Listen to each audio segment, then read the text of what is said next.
Belali karyotsya guru guru valo nuro.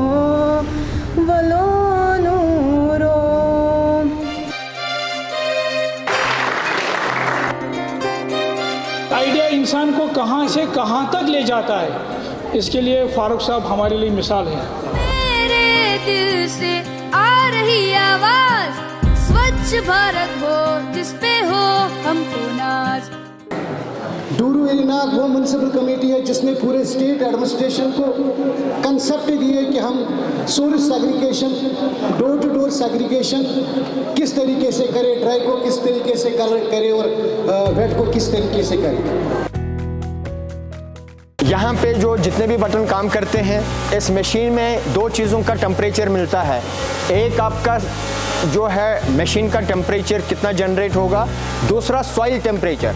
इस machine की खासियत ये है कि इसका जो सॉइल टेम्परेचर है वो 65 से लेके 55 इसी के बीच में रहता है, ताकि ये जो वेस्ट है इसमें इसका कोई भी कंपोनेंट जो है वो जलेगा नहीं। आज हम यहाँ पे इस प्रोग्राम में आए हैं, यहाँ पे हमें इनवाइट किया गया है। हमें ये दिखाया गया है यहाँ पे कि जो हमारे घरों से जो डस्ट जो कचरा निकलता है, हम उसको कैसे मतलब मशीन में भर के उसका जो हमें वहाँ से खाद वाद जो निकलती है हम उसको कैसे यूज़ करें और हम अपना जो इर्द गिर्द का माहौल वो कैसे साफ रखें। हमें खाली अपने घर को नहीं बल्कि जो हमारे इर्द गिर्द माहौल है उसको साफ़ रखना है। साथ साथ हमें बाकी लोगों को भी अवेयर करना है कि जो हमारा माहौल है उसको साफ़ रखें, क्योंकि हमारी पहचान इसी से है। और जितना हम अपना माहौल साफ रखेंगे उतना हम एक तो तंदुरुस्त भी रहेंगे और अच्छे भी रहेंगे।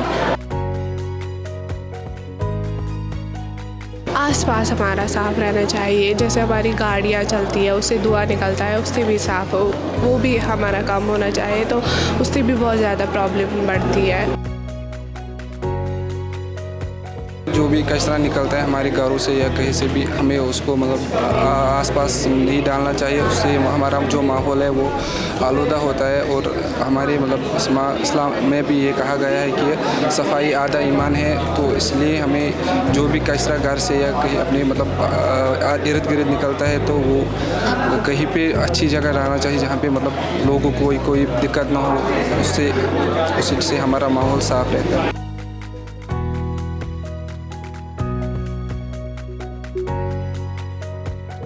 गवर्नमेंट ने तो गाड़ी लाई है ना, गाड़ी में कचरा फेंके। ज़रूरी नहीं है कि नालों में ही कचरा फेंके, ये ज़रूरी नहीं है कि बाकी जगहों में ही कचरा फेंके। डस्टबिन होती है वो तो बहुत ज़्यादा, गाड़ियाँ तो आजकल हर किसी में जाती है, तो उधर फेंके। मैं बिल्कुल चाहती हूँ कि ये प्रोग्राम हर किसी जगह पे हो, जिससे लोग अवेयर हो जाए, उनको ये मालूम हो जाए कि जो भी डस्ट निकलता है वो उसको कैसे यूज़फुल बना सकते हैं।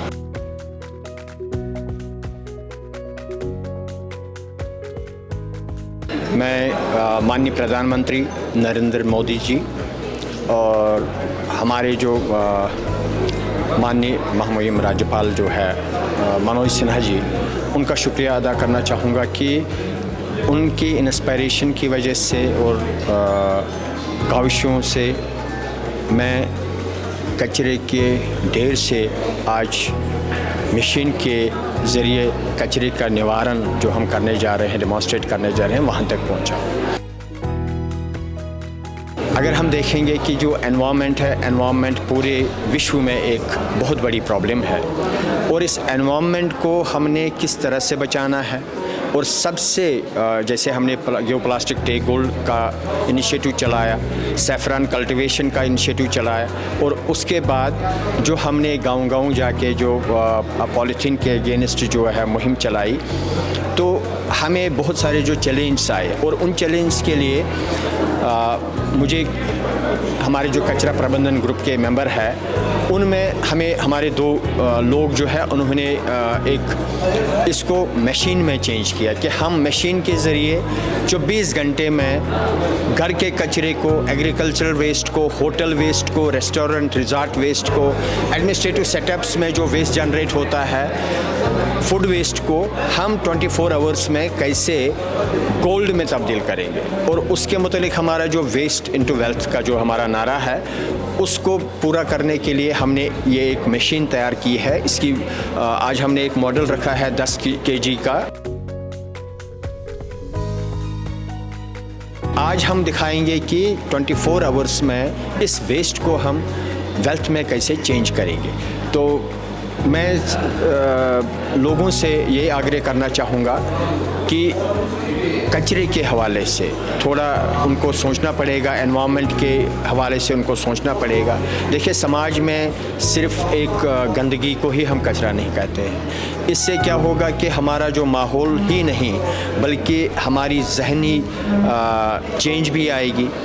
हमारे जो बच्चे हैं जो गलत कामों में जाते हैं, एंटी सोशल एक्टिविटीज़ में या एंटी नेशनल एक्टिविटीज़ में जाते हैं, तो जब हम उनको इस चीज़ में लगाएंगे, हम इस चीज़ के लिए उनकी जो आइडियोलॉजी है उसको चेंज करेंगे, तो आज हम ये कह सकते हैं कि मेरा वो ख्वाब जो मैंने देखा था कि एक दिन मैं कचरे को सोने की शक्ल दूंगा, और वो दिन आज आ गया कि जब हम वेस्ट को, कचरे को, घर के कचरे को चेंज कर रहे हैं।